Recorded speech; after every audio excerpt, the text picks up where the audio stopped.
नमस्कार, मैं जयश्री नागदा और आप देख रहे हैं सीबीसी न्यूज राजस्थान का वागड़ पोस्ट। इसमें है वो सारी खबरें जो आपके लिए जानना जरूरी है। तो आइए एक नजर डालते हैं आज की हेडलाइंस पर।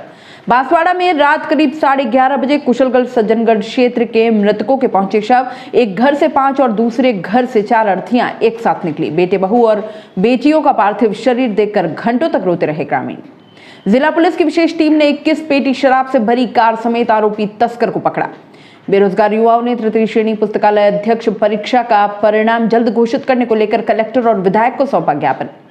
अस्पताल पर लगाया लापरवाही का आरोप, बीमारी के चलते युवक की मौत, अस्पताल में हुआ जोरदार हंगामा। प्रशिक्षण में एक स्कूल से एक शिक्षक लेने का नियम, सिमलवाड़ा में आदेश सभी के निकाले। आसपुर और गणेशपुर में ग्राम विकास अधिकारी का स्थानांतरण रुकवाने ग्रामीणों ने दिया ज्ञापन। और अब खबरें विस्तार से। सूरत में सड़क हादसे में कुशलगढ़ क्षेत्र के 13 मजदूरों की मौत हो गई है। भगतपुरा में एक ही परिवार के 5 लोग, गराड़खोरा में 4, खेरदा में 1, मस्का गांव में 2 लोगों की मौत हो गई। बुधवार को अंतिम संस्कार किया गया। क्षेत्र के इन गांवों में घटना के बाद से मंगलवार से परिवार और गांव के लोगों की आंखों में आंसू झरते रहे। जैसे ही एक घर से 5, दूसरे से 4 और 2 घरों में एक साथ 2 अर्थियां निकली, परिवार के सदस्यों के साथ पूरे गांव में चीख पुकार तेज हो गई। शोक में डूबे चारों गांवों में कल से अब तक चूल्हा नहीं जला है। गौरतलब है कि भगतपुरा का मुकेश 20 दिन पहले पत्नी, बेटी और 2 बहनों के साथ सूरत मजदूरी करने गया।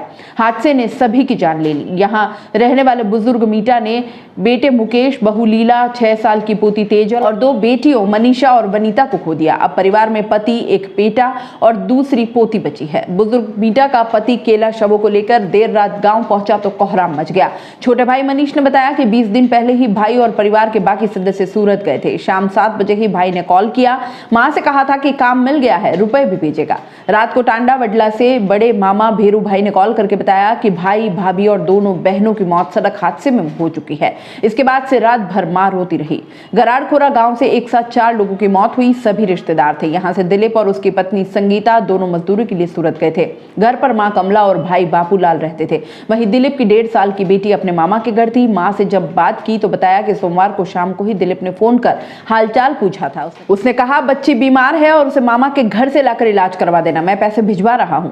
दिलीप के घर से कुछ ही दूरी पर स्थित राकेश के घर पर भी सन्नाटा पसरा था। हादसे में राकेश और उसकी पत्नी सुगना की भी मौत हो चुकी थी।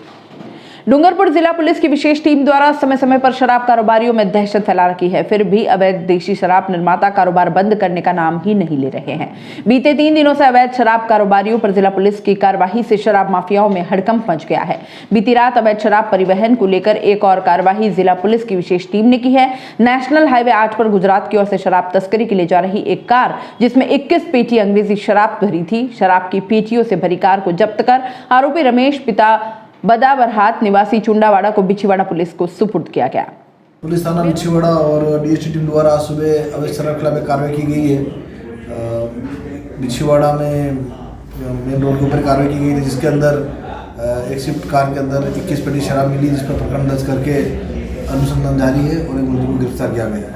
बेरोजगार युवाओं ने तृतीय श्रेणी पुस्तकालय अध्यक्ष का परीक्षा परिणाम जल्द जारी करने के लिए कलेक्टर के साथ 84 विधायक राजकुमार रोत और डूंगरपुर विधायक गणेश गोगरा को भी ज्ञापन सौंपा है। आपको बता दें कि तृतीय श्रेणी पुस्तकालय अध्यक्ष का परीक्षा परिणाम राजस्थान कर्मचारी चयन बोर्ड की ओर से जल्द जारी करने को लेकर विधायकों को बेरोजगार युवाओं ने ज्ञापन सौंपा। युवाओं का कहना है कि मई 2018 में 700 पद के लिए भर्ती निकाली गई थी, लेकिन इसकी परीक्षा को अलग अलग कारण से 3 बार स्थगित कर दिया गया है, जिसके बाद परीक्षा सितंबर 2020 में हुई। उसका परिणाम 11 नवंबर को घोषित हुआ। परीक्षा में 3 गुना अभ्यर्थियों को बुलाया गया था, जिसके बाद 1 दिसंबर को परिणाम जारी करना था, लेकिन परिणाम अभी तक घोषित नहीं हुआ है। ऐसे में बेरोजगार युवाओं ने भर्ती का परिणाम को जल्द से जल्द जारी करने के लिए जिला कलेक्टर के साथ ही 84 विधायक राजकुमार रोत और डूंगरपुर विधायक गणेश घोगरा को ज्ञापन सौंपकर मांग रखी। मेडिकल कॉलेज अस्पताल में भर्ती छैला खेरवाड़ा निवासी एक युवक की बीमारी के चलते सोमवार रात को मौत हो गई। परिजनों ने अस्पताल प्रशासन पर लापरवाही का आरोप लगाते हुए हंगामा खड़ा कर दिया। इसके बाद मौके पर पहुंची कोतवाली पुलिस ने परिजनों को समझाकर मामला शांत करवाया। इसके बाद मंगलवार को पोस्टमार्टम की कार्यवाही कर शव परिजनों को सुपुर्द किया गया।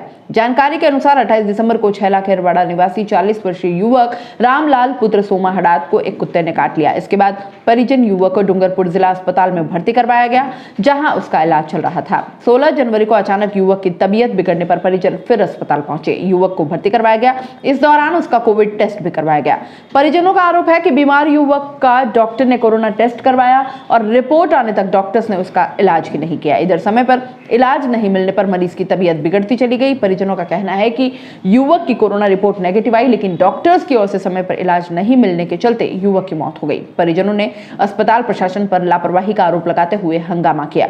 सूचना पर पुलिस जिला अस्पताल पहुंची और मामले को शांत करवाते हुए शव को मोर्चरी में रखवाया। परिजनों की रिपोर्ट पर मामला दर्ज कर जांच शुरू कर दी गई है। यहाँ रुकेंगे एक छोटे से ब्रेक के लिए। ब्रेक के बाद जल्द हाजिर होंगे।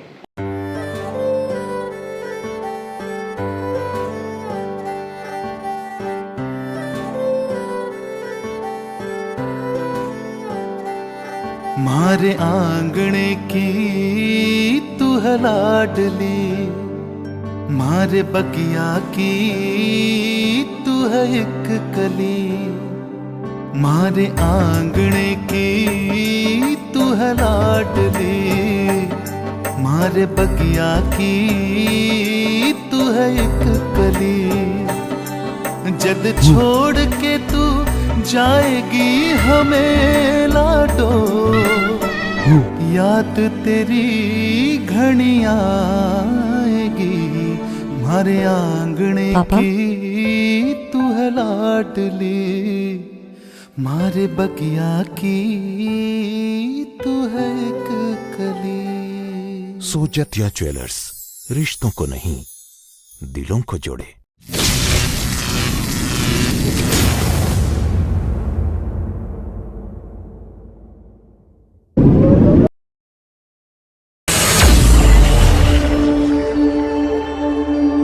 ब्रेक के बाद आपका स्वागत है। सिमलवाड़ा ब्लॉक कार्यालय की लापरवाही से आत्मरक्षा प्रशिक्षण का औपचारिकता करते हुए एक साथ 72 शिक्षिकाओं के प्रशिक्षण के आदेश जारी कर दिए गए हैं।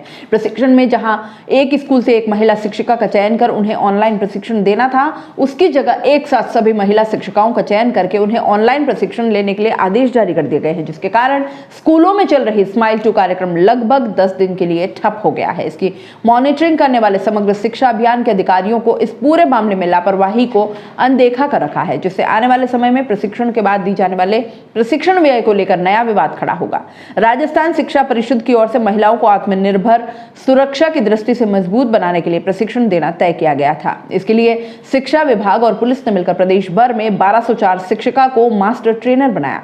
इन मास्टर ट्रेनर को अपने ब्लॉक और जिले में एक स्कूल की एक शिक्षिका को आत्मरक्षा का प्रशिक्षण देना था। ऐसे में विभाग के अधिकारियों की कमजोर मॉनिटरिंग के चलते सिमलवाड़ा ब्लॉक में 19 जनवरी से ऑनलाइन आत्मरक्षा प्रशिक्षण का पत्र जारी किया गया है। इस प्रशिक्षण में एक साथ 73 शिक्षिका का चयन कर प्रशिक्षण की महत्ता को ही खत्म कर दिया गया। आसपुर पंचायत समिति की ग्राम पंचायत कांठड़ी के ग्रामीणों ने सरपंच सुखलाल मीणा के नेतृत्व में विकास अधिकारी महेश कुमार चौहान एवं प्रधान केसर देवी को ज्ञापन सौंपकर ग्राम विकास अधिकारी धनराज ननोमा के स्थानांतरण को रुकवाने को ज्ञापन सौंपा है।